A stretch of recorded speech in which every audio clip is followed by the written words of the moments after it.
Bonjour, ici Stéphane, j'espère que vous allez bien. On se retrouve aujourd'hui pour une nouvelle vidéo dans laquelle je vais vous montrer comment on prépare et comment on mène à bien un chantier de plantation de 50 arbres fruitiers. Allez, c'est parti!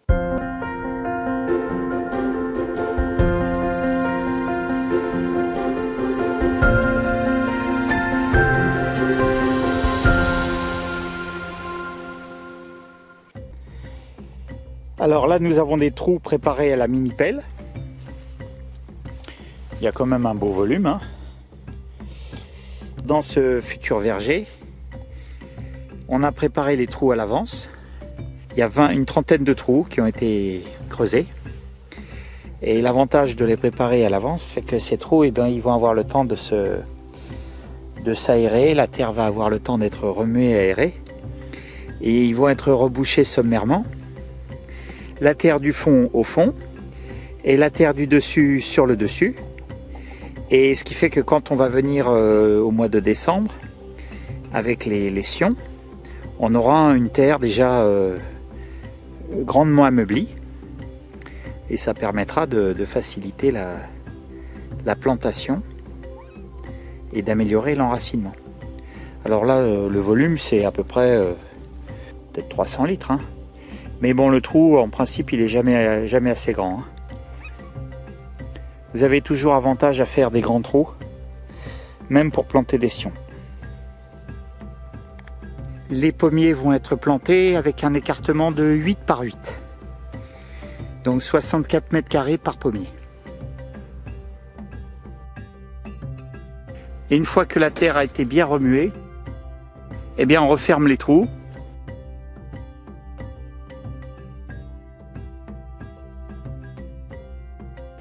Et cette mini-pelle nous permet également d'enfoncer les piquets de manière rapide et efficace.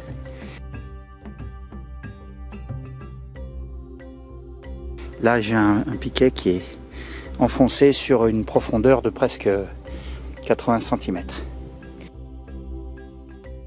Les vergers sont entièrement clôturés pour éviter les dégâts des chevreuils et des moutons. L'étape du pralinage, c'est une étape très importante. En fait, ce que l'on fait, c'est qu'on prépare une terre particulièrement collante dans un seau.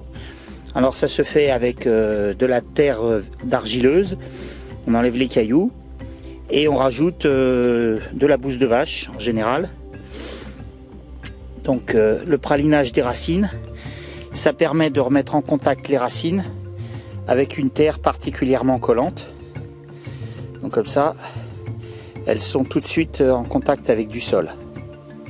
Alors au pied de ce piquet, je vais refaire un trou, cette fois à la pelle, et je vais pouvoir planter le sion. Comme il y a pas mal d'arbres, on essaye d'aller assez rapidement, de piquet en piquet, planter les sions et les attacher bien sûr au piquet. Alors voilà, le petit sion est en terre. Ça c'est une poire japonaise, un ashi, la variété Shinseiki. Pour fixer le sion au piquet, on utilise une petite ficelle biodégradable. C'est une ficelle biodégradable qui va disparaître au bout de 2 ou 3 ans. Et pour attacher le sion, donc on fait un 8. Première boucle du 8 autour du piquet et deuxième boucle du 8 autour du sion. Ça permet de réserver une place pour la croissance et le sion ne sera pas étranglé quand il va grandir. On a préparé pas mal de trous qui ont été rebouchés dans lesquels on a installé les piquets.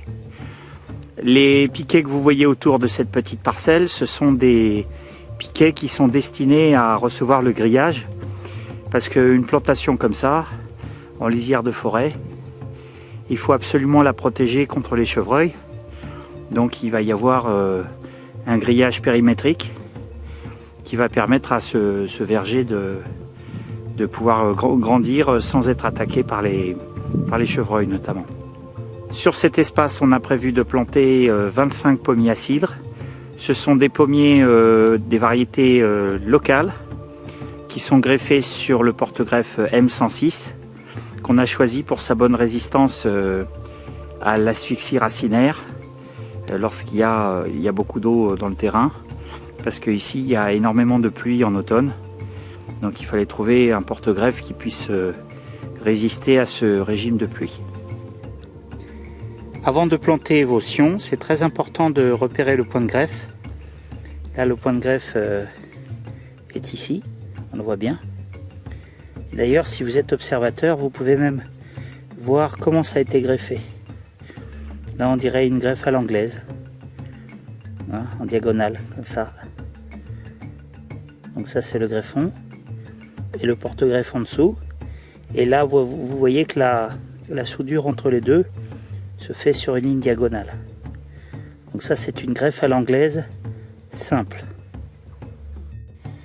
Pour les étiquettes, j'utilise des petites languettes qui sont découpées dans des canettes de Coca-Cola par exemple, ou Pepsi-Cola.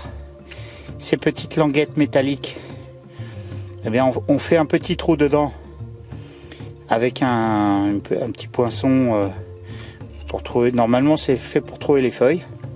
Je me mets sur un support un peu mou et je grave la variété avec le stylo bille.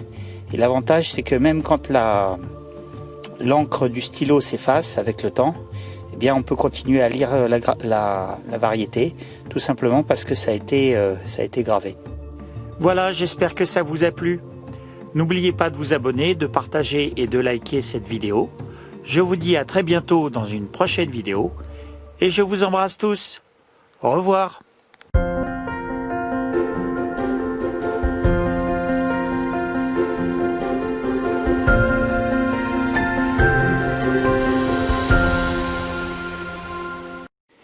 Les trous ont été creusés à la mini-pelle avec un écartement de 8 par 8, ce qui fera 64 mètres carrés par pommier. Voilà, donc les trous préparés à l'avance au mois d'octobre et on plantera les arbres fin novembre, début décembre. Et d'ici là, les trous vont être rebouchés. Aïe, le chat qui me griffe! Qu'est-ce que tu viens foutre sur moi?